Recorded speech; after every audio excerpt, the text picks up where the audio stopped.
Hola queridos amigos de Contexto. Amigos, en los últimos años se ha desarrollado un movimiento político conocido como Black Lives Matter, que se traduce como las vidas negras importan. Este movimiento va más allá de la academia y pretende visibilizar las huellas, voces, memorias y legados de las personas africanas esclavizadas en América y sus descendientes en lo que se considera la mayor migración forzada de la humanidad. En este contexto, tal parece que unos 12 millones de hombres, mujeres y niños africanos fueron esclavizados y forzados a trabajar en las plantaciones comerciales de caña de azúcar, tabaco, café, añil, entre otras labores en América. Mientras la historia tradicionalmente ha enfatizado los grandes descubrimientos científicos, cuya recopilación es muy importante, pero la observación es que lo ha hecho omitiendo una parte importante que concierne a los descendientes y africanos dentro de estas narrativas. Hoy traemos dos investigadores e historiadores para hablar sobre este tema y las investigaciones que están realizando. En el piso nos acompañará Leida Fernández Prieto, es historiadora e investigadora cubano-hispano y es del Instituto de Historia del Consejo Superior de Investigaciones Científicas. Leida está en Santo Domingo en una visita dentro del proyecto europeo Connected World, que tiene que ver con el origen del mundo moderno, también lleva esto en el nombre, y está dirigido por Chelo Naranjo Orobio, quien también ha estado con nosotros antes en nuestro programa, y pertenecen al mismo Instituto de Historia, y se llama el CSIC. Las líneas de investigación de Leida se enfocan en el estudio de los procesos de producción y del conocimiento científico agrícola en las Antillas Hispanas durante el siglo XIX. Ella también ha realizado investigaciones sobre el legado etnobotánico de la esclavitud atlántica en Cuba y Puerto Rico. En este momento está trabajando en la edición junto a Mariel Iglesias Utzet, Iglesias Utzet. Es una investigadora visitante del Instituto de Estudios Afro-Latinoamericanos y es de la Universidad de Harvard, y el libro África en Cuba, Legados de la Diáspora, así se llamará el libro. Junto a ella nos acompaña hoy el profesor Martín Rodrigo y Aljarilla vía Zoom desde Barcelona, España. Martín Rodrigo es licenciado en Filosofía y Letras y doctor en Economía por la Universidad Autónoma de Barcelona. Es profesor titular de Historia Contemporánea en el Departamento de Humanidades de la Universidad Pompeu Fabra en Barcelona, España. En los últimos años ha centrado su investigación en el estudio del tráfico transatlántico de africanos esclavizados respecto a Cuba y especialmente en las memorias, lugares de memoria y política de memorias de la esclavitud colonial en la España contemporánea y actual. Vamos a darle la bienvenida a nuestros invitados. Aquí en el piso tenemos a Leida, quien ha venido para esta investigación, y pues como dije, a Martín desde España vía Zoom. A ver, Leida, bienvenida. Hola, bienvenida. Gracias. Bueno, vamos a ver, Leida. Me gustaría que comenzáramos este conversatorio hablando de por qué escogiste este tema de los legados etnobotánicos y científicos, algo tan específico, ¿verdad? Y por qué en Cuba este estudio de la diáspora africana. Sí, muchas gracias, Mónica, también por la invitación a este programa, que además nos ha encantado todo el programa en sí y tus intervenciones, ¿no? Mira, el hecho de que yo gire hacia esta temática procede de mis investigaciones anteriores sobre los estudios de producción del conocimiento científico. Y una pregunta que siempre me hacía era, ¿qué pasaba con los africanos esclavizados y sus descendientes, ¿no? ¿Qué conocimiento habían transmitido, si lo habían transmitido, cómo lo habían transmitido, cómo habían gestionado los recursos naturales en medio de la violencia física que significó la esclavitud en las Américas, ¿no? Entonces, en los últimos años he ido girando hacia esa temática y me he encontrado con que hay un grupo de historiadores y de geógrafos, botánicos que van en la misma dirección y Cuba estaba desaparecida dentro de esas investigaciones. Lo curioso es que Cuba es el tercer, bueno, en ese entonces la colonia que más introdujo africanos esclavizados, solo por detrás de Brasil, que es un país mucho más grande, y Jamaica. O sea, alrededor de 1 millón de africanos esclavizados fueron introducidos en Cuba o sea, a lo largo de 350 años más o menos. Y ese grueso, la mayoría, el 60%, fue introducido en el siglo XIX. O sea, y en Ya 1867... bien adelantado. Exacto. Según los registros de la base de datos Slave Voyage, el último barco de esclavos introducido en Cuba es de 1867 y la abolición de la esclavitud es en 1886. Esta tardía esclavitud contrasta muchísimo con que no hay evidencias de estos estudios, o sea, no hay evidencias de la participación de los esclavizados en Cuba. Por ejemplo, en los viajes que hemos dado al resto de las Antillas, por ejemplo, a Puerto Rico, ahora mismo en Santo Domingo, hay una clara evidencia de esta tradición en la cocina, en los platos que se han preparado. En Cuba esto ha dejado de existir.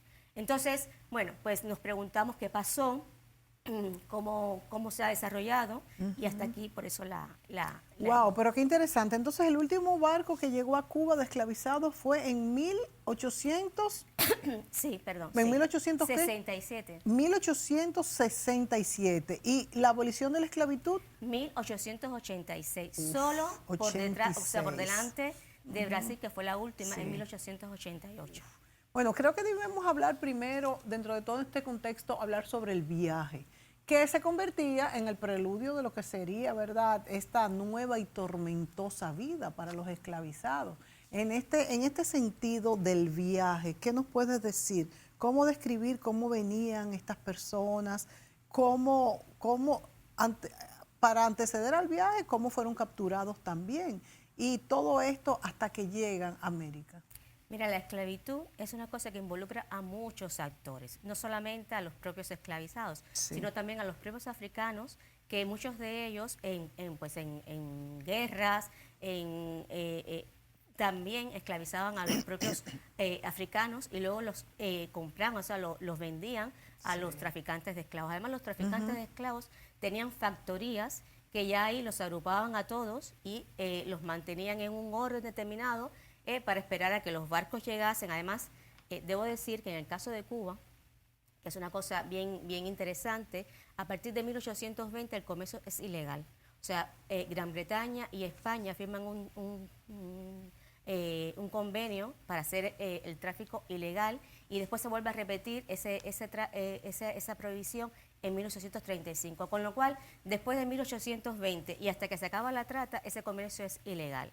Existe además, era un negocio tan millonario que luego después el profesor Martín lo puede explicar con datos más fehacientes, que al involucrar no solamente a todos, había una alta concurrencia y había necesidad de que este sistema de abastecimiento de personas esclavizadas se mantuviera. Con lo cual, pues el nivel de esclavitud fue bestial ya desde por sí en la propia África, ¿no? Una vez que se montaban en los barcos de esclavos, su situación no mejoraba. O sea, separaban a las mujeres. O sea, en la propia África ya existía esta situación. Sí. Y además de eso, bueno, pues que era evidente que era un negocio muy lucrativo. Hacían también pactos, o sea, cuando uno ve los documentos de los barcos de esclavos que fueron capturados y en sus materiales que hay, se encuentran como, por ejemplo, ya los traficantes, los capitanes de barcos, venían ya con quiénes son los que me van a dar las provisiones, quiénes son los que me van a dar los esclavizados, o sea, estaba todo muy...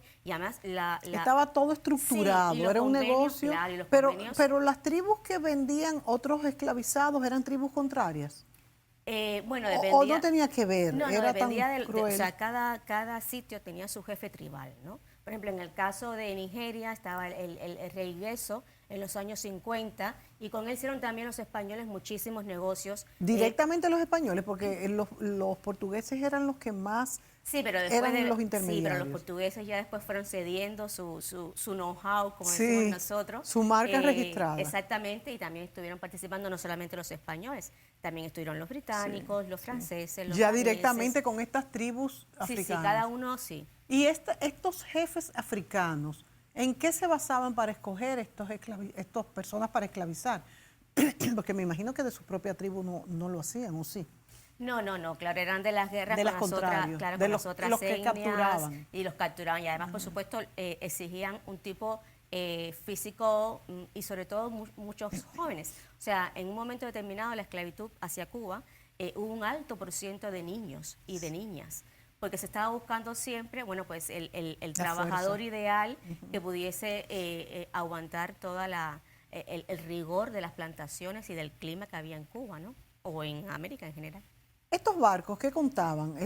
La propia estructura del barco, ¿qué contaba de ese viaje tan traumático? Mira, eso es muy interesante porque en la otra intervención de mi colega que hiciste en una ocasión, de Loles González Ripoll, Sí. ella hablaba, bueno, de la importancia que tenía toda esta documentación que fueron generando los pilotos para ir avanzando en la cartografía y en la náutica, Sí. ¿no?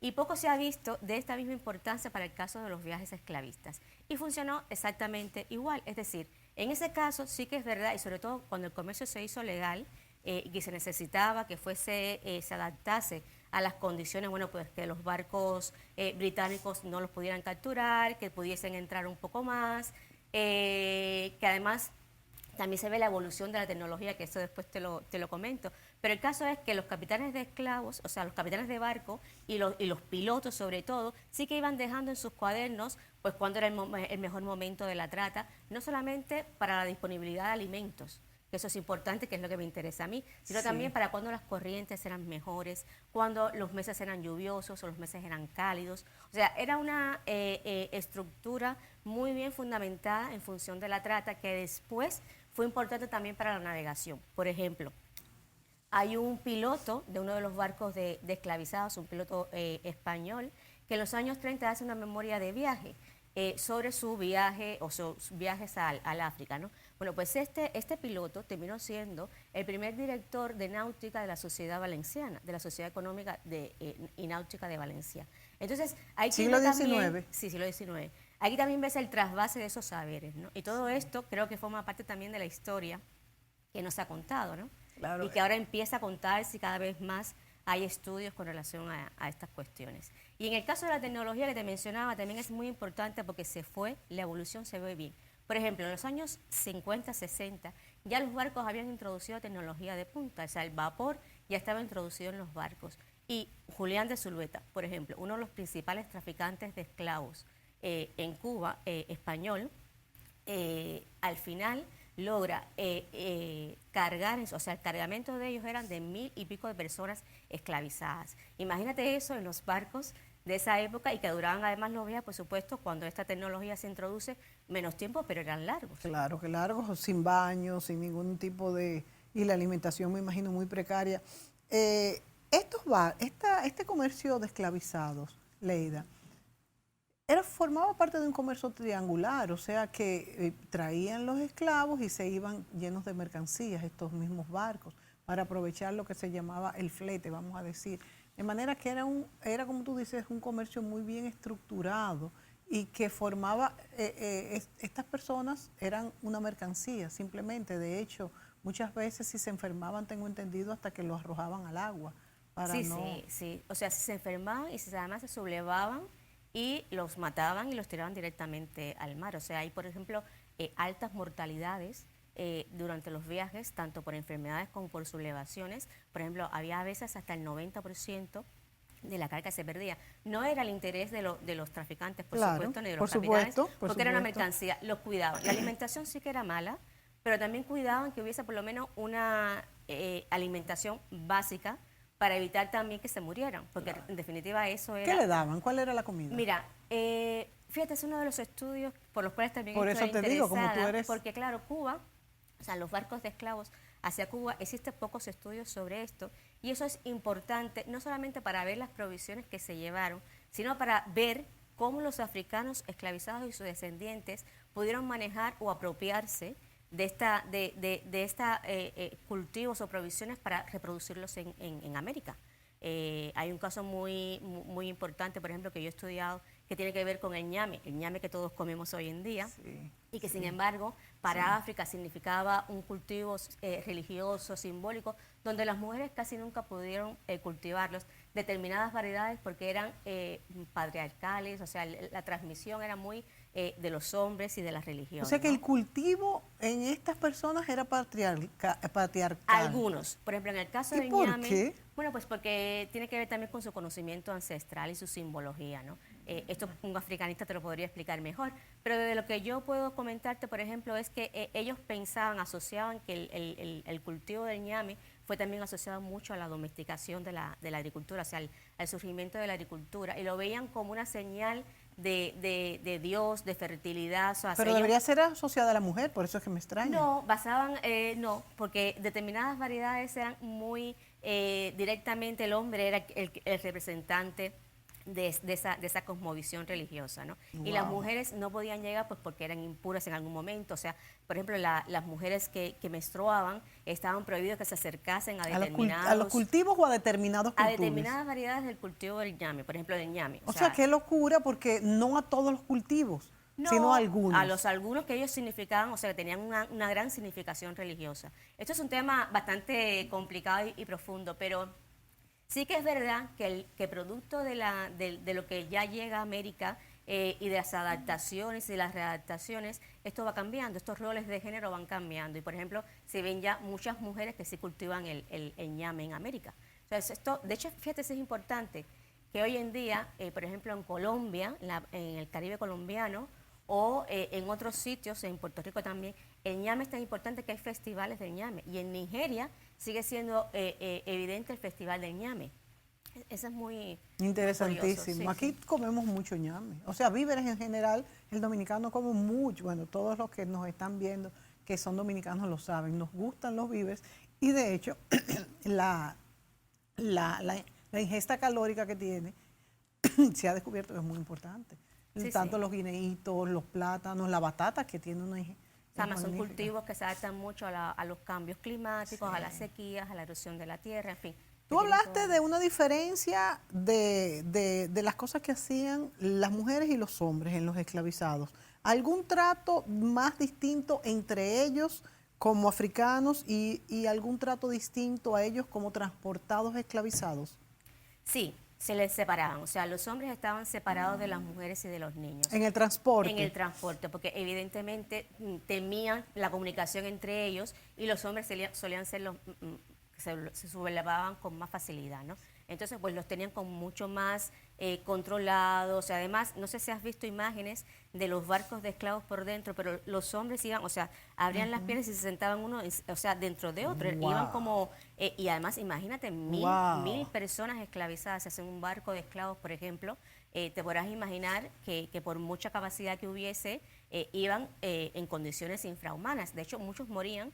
Hay un relato de la época, en los años 30, en un barco británico precisamente, que los británicos capturan precisamente, y relatan, o sea, la cantidad de cuerpos muertos que estaban encima precisamente de los ñames. Pero si hablamos de que las condiciones son infrahumanas, siglo XV, siglo XVI, siglo XVII, en los barcos para los que iban como pasajeros normales en todas estas expediciones, imagínate para estas personas que iban para ser vendidas. Que eran mercancías. Aunque, como tú muy bien dices, ellos claro que no querían que se murieran porque era lo que le iba a dar el dinero, pero no es lo mismo. Nos vamos antes de irnos a la pausa, nos vamos a ir con Martín y vamos a preguntarle a Martín de manera breve, Martín, y seguimos después de la pausa.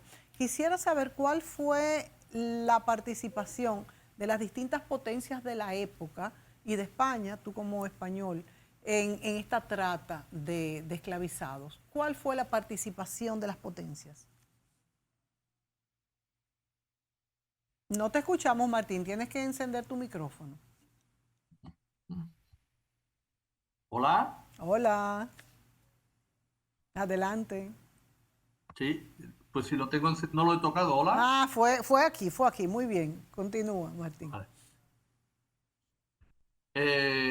Leida ya ha explicado que disponemos de una base de datos que es abierta y consultable en línea, slavevoyage.org, que registra todo lo que sabemos de los viajes transatlánticos, y esto nos permite saber que de las potencias europeas, las dos principales fueron Gran Bretaña y España, de una manera bastante pareja.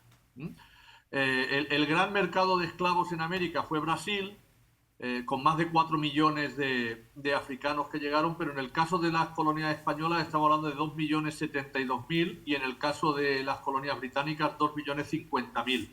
Eso quiere decir que España fue un actor importante, entre otras cosas, como receptor en sus dominios americanos de africanos esclavizados. Y lo fue también, y si queréis eso lo hablamos después, pero Leida ya ha apuntado bastantes cuestiones, en el propio tráfico de esclavos, sobre todo en el siglo XIX. Sí, de manera que España, aunque no al principio, ya luego, pues también participó directamente en la compra de los esclavos, que al principio eran portugueses. Vámonos a la pausa y vamos a volver a hablar. Me gustaría escuchar si tenemos algunos testimonios, aunque fuese que los encontramos escritos o de sus descendientes, sobre cómo marcó la vida de estas personas este hecho tan lamentable. Volvemos de inmediato.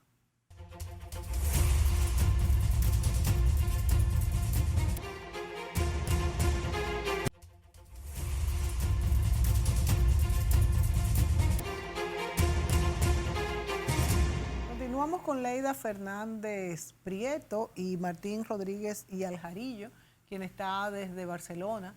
Martín, continuamos contigo y me gustaría hablar de cómo era la vida en estas plantaciones de los esclavizados en América en general y en Cuba, que es la especialidad de la investigación que están haciendo en este momento.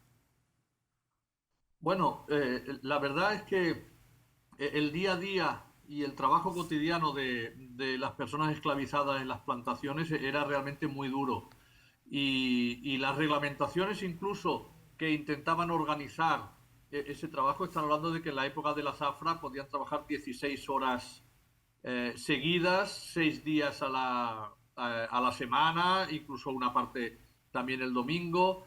Eh, el índice de mortalidad en las propias plantaciones era muy alto. Aproximadamente 5 o 7 años acababan muriéndose. Por eso se da la paradoja de que en el caso de Cuba, que es una isla de 110.000 kilómetros cuadrados a la que llegaron casi 1 millón de africanos en toda su historia, y de ellos 700.000 en el siglo XIX, pues el legado demográfico que han dejado estos africanos en otras generaciones ha sido muy relativamente reducido porque no hubo tanta reproducción como en otros espacios.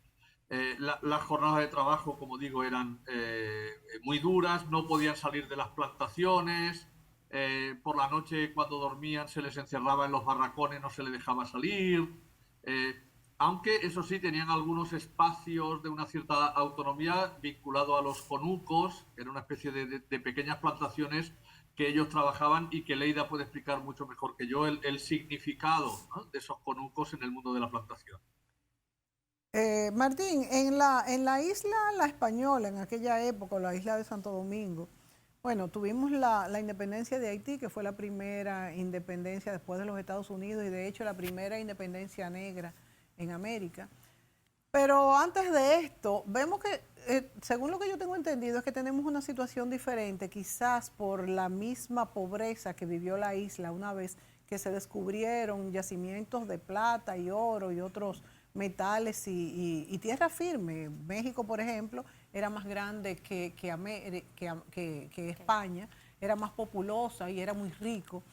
Entonces se abandonó la isla y lo que he oído y he leído de los investigadores dominicanos en este caso es que la misma pobreza de Santo Domingo hizo que esclavos y amos vivieran como hermanos, vamos a decir. Siempre hay una diferencia, pero y por eso nuestro mestizaje es diferente del de otros países de Latinoamérica. Suerte o desdicha de nuestra pobreza, ¿verdad? Hacen una simbiosis, una síntesis distinta de lo que es la cultura de una población. En el caso de la República Dominicana, bueno, hay racismo, el racismo depende de cómo lo definamos, podríamos decir que es intrínseco de las personas. Por ejemplo, en el caso de Haití, por su mismo sufrimiento, ellos tienen mucho racismo hacia los blancos y de hecho en su propia constitución ellos no permitían hasta hace poco que un mulato fuese presidente, por ejemplo, de la República de Haití. De manera que cada lugar tiene una situación distinta y una historia distinta, que es lo que alumbra lo que es una cultura en ese momento.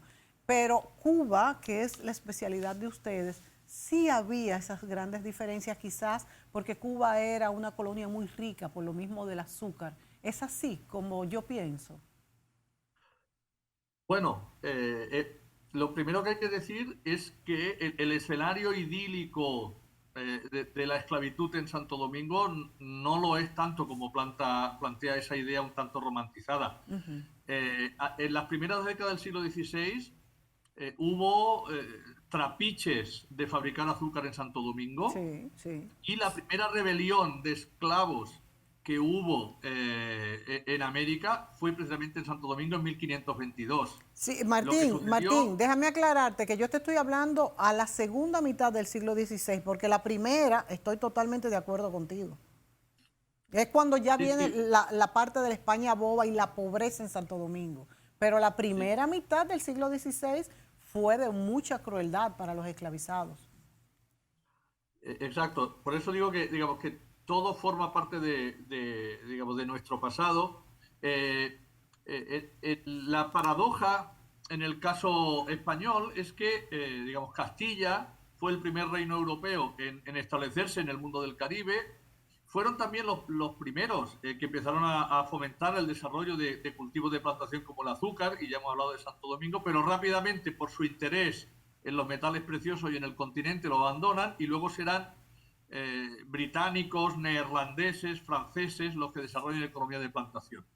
Y solo habrá un desarrollo extenso de una economía de plantación a partir de 1790 en Cuba, y precisamente como resultado de la revolución de Haití, Sí. ¿no? Porque el gran productor de azúcar y de otras commodities en el ámbito del mundo occidental era Haití, y al dejarlo de producir prácticamente de un año para otro, eso abre las posibilidades de que Cuba Exacto. cumpla esa función.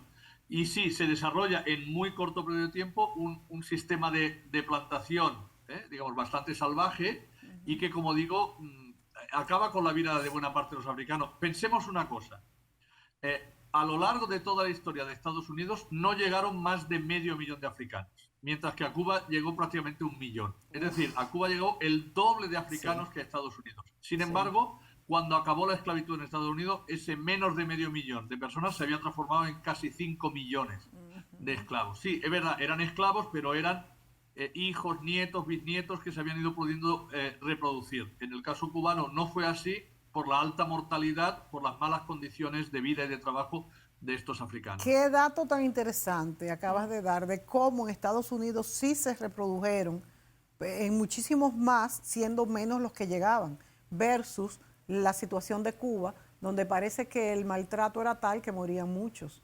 Interesante. Y todo en el contexto, porque fíjate cómo tú has explicado que al independizarse Haití, pues entonces se va la producción de caña a lo que es Cuba. Y entonces yo le pregunto a Leida, ¿cuál fue la oportunidad que tuvieron estos descendientes de africanos de transmitirle desde la cultura hasta la alimentación, que es en lo que trabajas directamente? Mira, antes de empezar a contestarte, me gustaría señalarte dos cosas. Esa imagen que tienes detrás, Sí, que es una imagen muy bonita, que es la imagen que vamos a incorporar en el libro del cual vamos a hablar más adelante. Yo quería darles reconocimiento porque es una de las pintoras actuales afrocubana, Magda Campos, que nos cedió gustosamente y muy cortésmente su cuadro. Se llama The Calling. Ella actualmente está haciendo una beca de investigación muy prominente en Estados Unidos para realmente seguir trabajando con sus pinturas. Y esta serie creo que la hizo en los años, si no recuerdo mal, 2000 y algo, tengo que recordar muy bien el año, pero bueno, nos cedió su imagen, su pintura para este libro. Y en el caso, pintura. es muy bonita y ella, además la recomiendo mucho, o sea, Magda Campos es una pintora excelente y recomiendo que interesarse también por sus pinturas. En el caso de los cultivos, Martín explicaba muy bien lo de la plantación azucarera, pero hay que también recordar que no solamente los esclavos trabajaron en las plantaciones de azúcar, Sí. en el caso de Cuba también trabajaron en plantaciones tabacaleras, en plantaciones de café, también estuvieron vinculados al ganado y además también trabajaron en instituciones científicas y en la urbanización de la ciudad.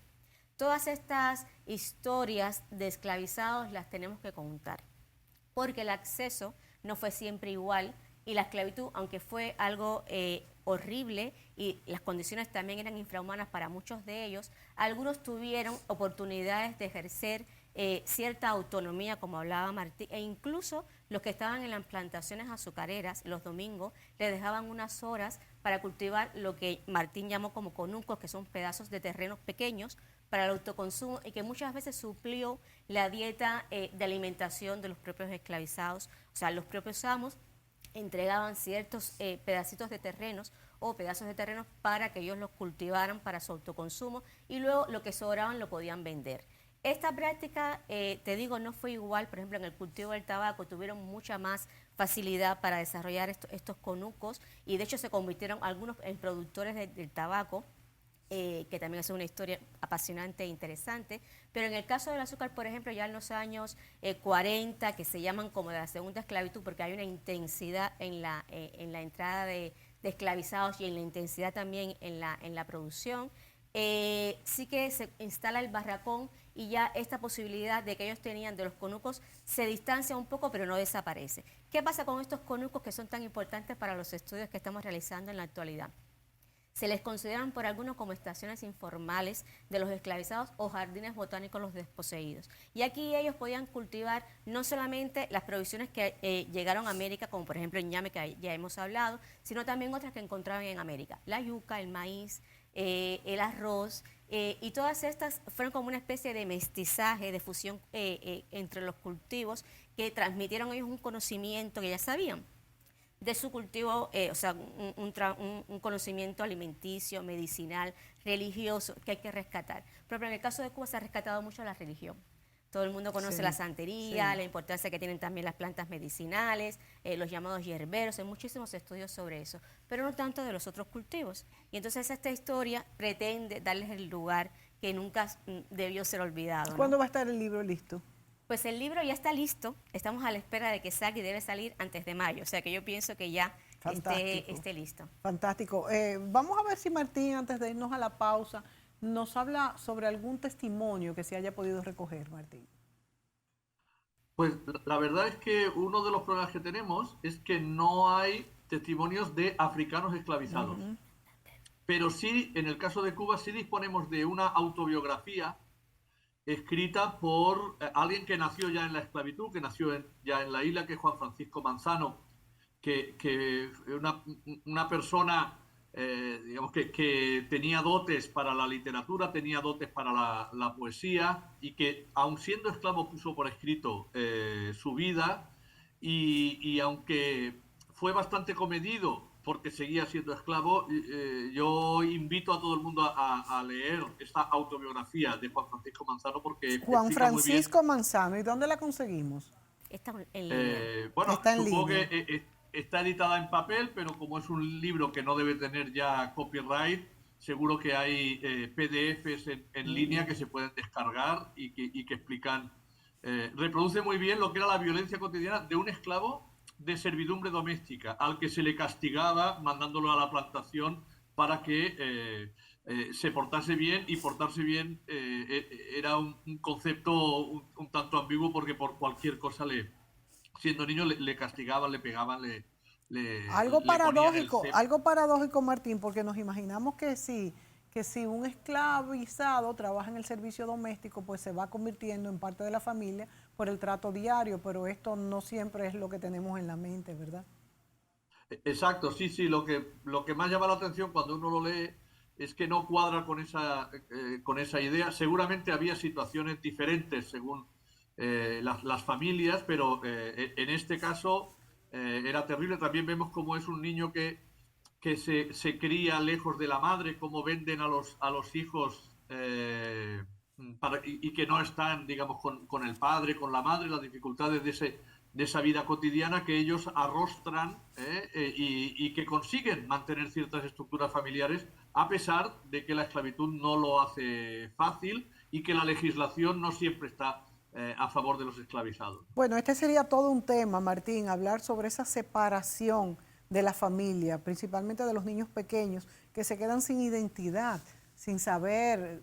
Tú has dicho que muchas veces se trataba de tejer estas relaciones, cosa que como que alivia a uno en el pensamiento, pero esta parte es muy fuerte. Vámonos a la pausa y volvemos con nuestro último segmento con Leida y con Martín Rodríguez. Volvemos de inmediato.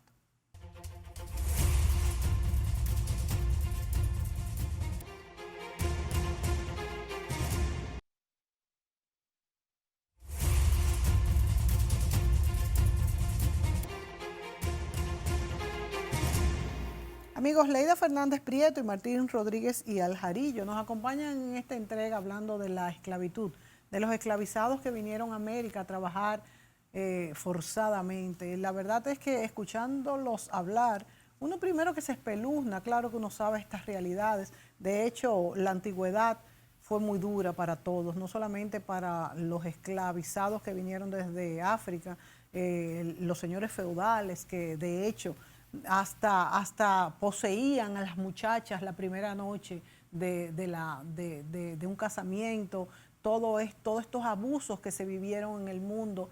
La esclavitud, el que lee la historia y ve todos estos hechos se espeluzna, y por eso yo siempre he sido una abanderada de mi época, aunque también vemos mucha violencia en nuestra época. Por lo menos existen unos derechos humanos, existen personas como estos que estamos entrevistando hoy, que es toda una organización que pues denuncia estas situaciones para que no se repitan, porque vuelvo y digo, la antigüedad estuvo preñada de estas situaciones tan tristes. ¿Algún otro testimonio, Leida, que tú tengas que podamos contar?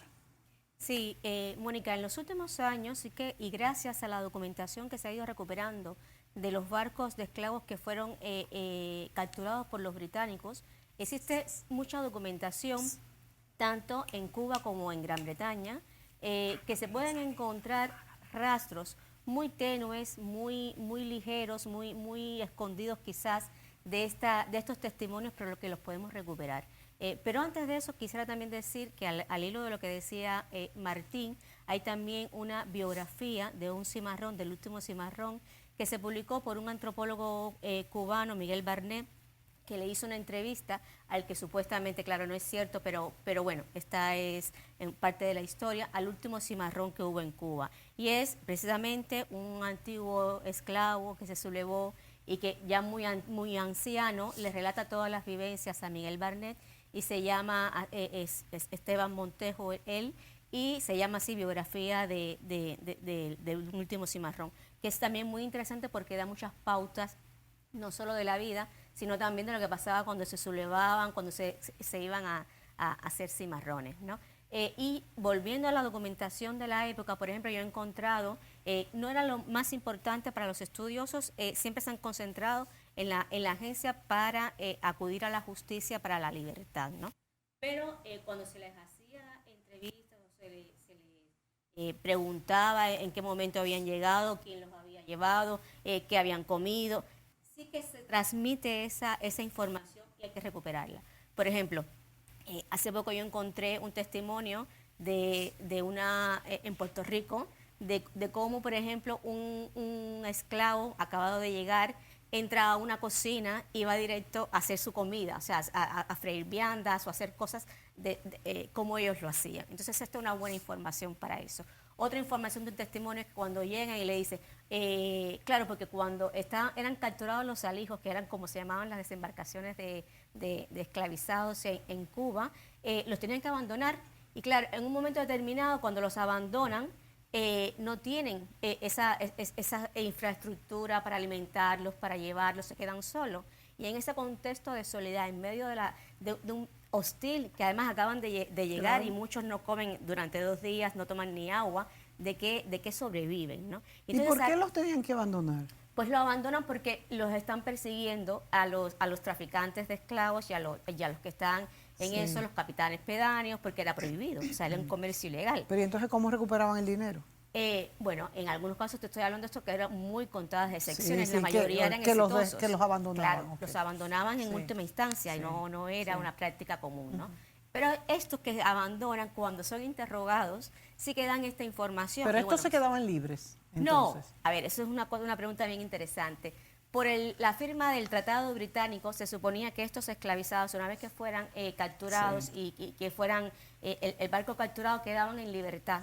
Pero aparece un término que se llama africanos emancipados, que lo que viene a hacer es que el dueño, o sea, el gobierno, o sea, las autoridades coloniales, tenían la posibilidad de educarlos en el cristianismo, de cuidarlos, de protegerlos, porque ellos eran incapaces de tener esa ejemplo, de poder sobrevivir sin eso, ¿no? ¿Qué hacían en realidad? Se los volvían a revender o a reesclavizar a instituciones científicas. Por ejemplo, el Jardín Botánico de La Habana tiene muchísimo trabajo detrás de los africanos emancipados. ¿Y estos los seguían maltratando? Ya como eran instituciones, bueno, en el caso, por ejemplo, no los trataban bien. No, sí que en el caso del Jardín Botánico hay uno de los testimonios que habla de un niño que tiene que romper los barrotes de la ventana para poder salir y escaparse del Jardín Botánico. O sea, vivían en las mismas condiciones, eran plantaciones esclavistas encubiertas.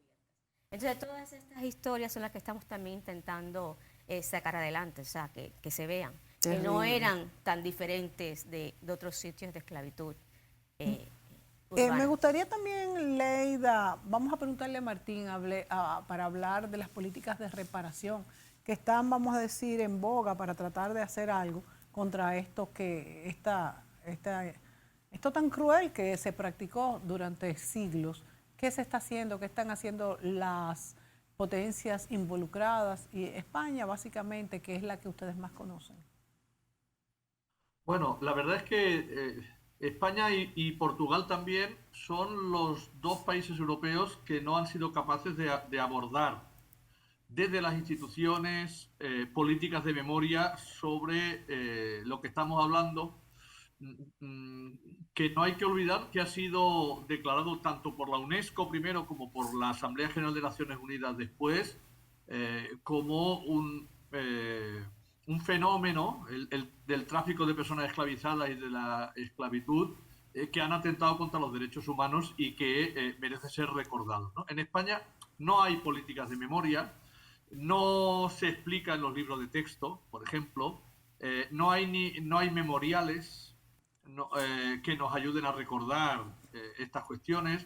Ha habido 2 proposiciones no de ley aprobadas en el Parlamento que invitaban a los gobiernos a adoptar medidas concretas sobre estas cuestiones, como por ejemplo construir en Madrid, en la capital de España, una estatua, un monumento en recuerdo a las víctimas del tráfico y de la esclavitud. Eso fue el año 2011, han pasado 13 años, no se ha hecho. Ese es uno de los grandes problemas que hay desde el punto de vista institucional. Por otro lado, si miramos iniciativas de la sociedad civil, sí que cada vez está más presente toda esta historia. Hay documentales, han habido documentales muy bien elaborados, hay novelas, me atrevo a decir incluso que hay un cierto boom en las novelas para incorporar este pasado esclavista. Sí, ha habido programas de televisión, revistas de divulgación que lo han trabajado. Desde la sociedad civil sí se trabaja, pero lamentablemente desde las instituciones todavía no. Yo estoy convencido de que no tardará mucho en hacerse, lo mismo que en Portugal, que tampoco se hace, y a diferencia de Gran Bretaña, Francia, Países Bajos, que sí que han adoptado políticas de memoria de la esclavitud. 2 cosas, Martín. Primero, que es regocijo que la sociedad civil sí lo tenga muy presente, y me consta porque es como tú dices, películas, novelas, revistas, y la sociedad civil al final somos todos. el gobierno no es más que un gestor, aunque también debería, por supuesto, de involucrarse. En cuanto a esas otras potencias como Inglaterra, Francia, Holanda, ¿qué están haciendo puntualmente que no está haciendo España?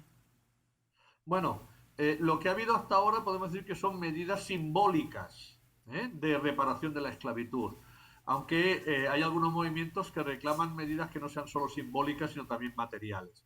Pero ¿qué están haciendo? Por ejemplo, tanto el rey de los Países Bajos como el primer ministro de Países Bajos, digamos, ha pedido perdón, ¿no? Ha pedido perdón porque no olvidemos que tanto el comercio de esclavos, en el caso español hasta 1820, como la esclavitud, en el caso de Cuba hasta 1886, fueron legales porque hubo un Estado que decidió que fuesen legales, Sí. porque hubo unos parlamentos que establecieron leyes que dijeron que eso era legal.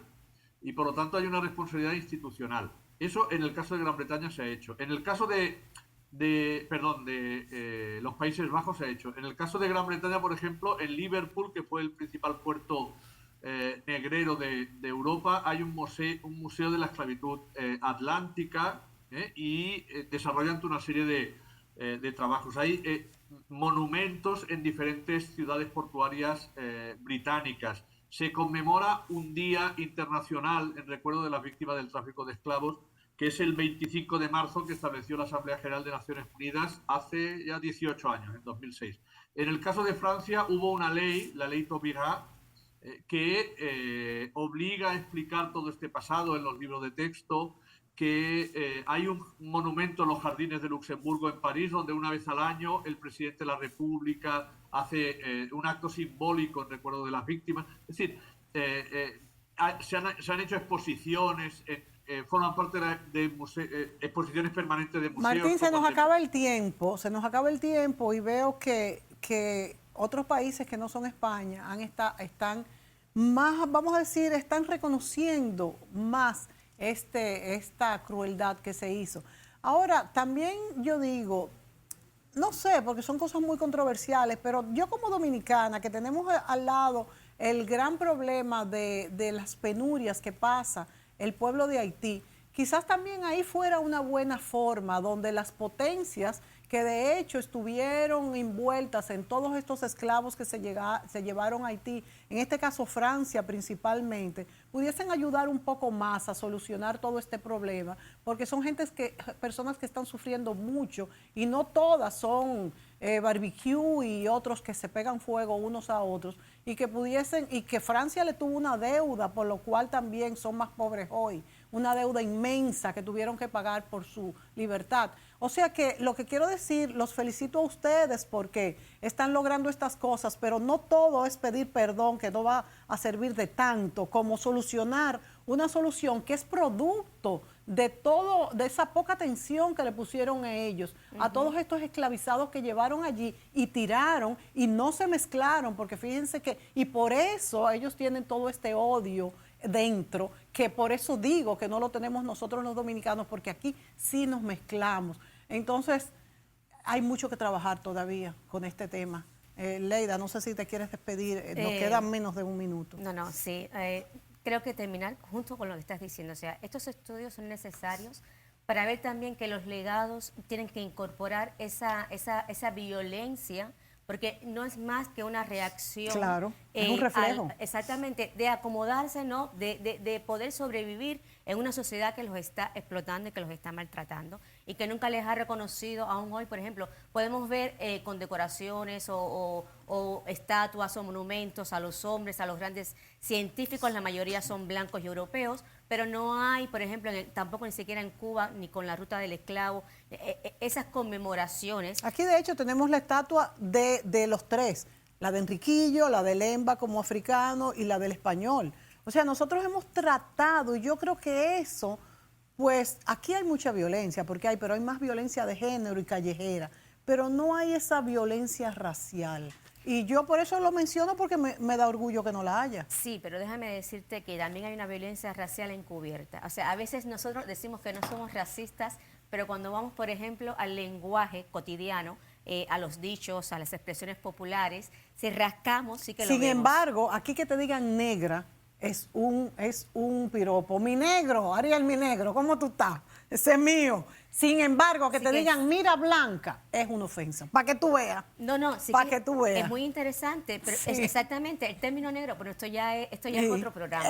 Es cultural. Esto es otro programa porque, por ejemplo, ahora mismo en la Academia Anglosajona, el término negrero, o el término negro es más controversial que para el caso del mundo hispanohablante, porque el término negrero siempre fue un contenido despectivo. En Estados Unidos tú dices, mira negro, y te ven mal. Exacto. Aquí no, aquí es puro cariño. Pero sin embargo, si me dicen, Ariel no se atrevería a decirme, dime blanca o dime blanquita.